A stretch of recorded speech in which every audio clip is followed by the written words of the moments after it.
Okay, guys, chapter 2 of The Unexpected Family, The Troubled Boy. Once again, the 11-year-old found himself in the principal's office. This was the third time in 2 weeks, which meant a call to his parents. The principal buzzed the secretary for phone numbers.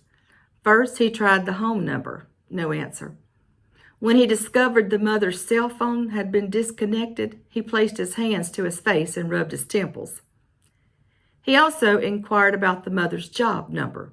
The boy shrugged his shoulders. The principal raised his voice. "How do I get in touch with your mother?" The boy shrugged again. The overstressed principal rubbed his temples once more. He called the secretary, this time for the father's work number. Upon hearing the request for his dad's number, the boy straightened up in his chair and began to mumble something. The principal, who had already noticed the change in posture, said, "Did you say something, James?" And then he waited for the boy's response. "I'm sorry, you don't have to call him," spoken in true sullen child dialogue. "I think he needs to know. I don't know what's going on with you, son, but you are headed down the wrong path. This makes 3 times in 2 weeks. And I am not quite sure that you and that Ryan kid didn't start the whole cafeteria incident," the principal spoke as he repeatedly poked his finger at his desk. The young man hung his head down in an effort to hide tears welling up in his eyes. Excuse me. "It won't happen again." "See to it, son. The next time I'll need to see your parents in this office. Do you understand?" James wiped the escaping tear and nodded his head yes. "Can I go now?" He's still sullen. "Right after you go back and apologize to Mrs. Buckley."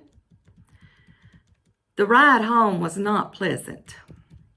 The newest sitter was talking on her car phone and already griping about having to wait in the line for an extra 20 minutes, even though it was only a half day at school.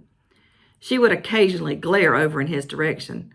Conversations between them stopped last week, ever since he ran down her car battery on the first day she was sent from the agency. She was the 5th sitter since his mother left. Even though she had her problems, he missed his mother.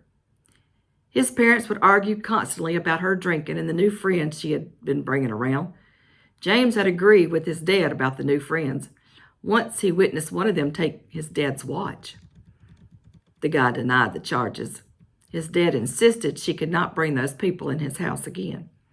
It had been 4 months since she left, and his dad didn't seem worried, but he still missed his mother.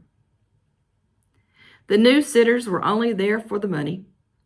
The newest one was the last one the agency would send. His dad had to increase the pay just so that they would send one more. James had promised to behave. He stayed in his room until his dad arrived home. The sitter had ordered pizza again. James was so tired of pizza and burgers. He waited until her car drove away and eased his bedroom door open and saw his dad looking out the living room window, crossing his hands. Hands crossed and folded out in front of him. He appeared to be in deep thought. James slowly approached his dad. "Dad?" "She quit," said the frustrated father. "I know, it wasn't my fault." "Stop making excuses. It's never your fault, is it, son?" "She hated me," James said. "With your attitude, I'm not sure I like you either," the dad responded. "What are we going to do now?" James asked. "I don't know, but I just got a few hours to find someone else. Thanks a lot, son." He sighed heavily. "I'll call the agency again." "They said they weren't going to send anyone else after her." "Let me stay by myself. I will be okay, I promise," James insisted. Not a chance. He knew the only other option would be his wife's sister, Lucille, who by all accounts should be on medicine herself and quite frankly scares James.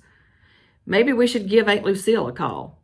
"Dad, she's crazier than Mom," he blurted out while plopping down on the couch. "Watch your mouth, son." "But she is," James said, but this time under his breath. There you go. Hope you enjoy.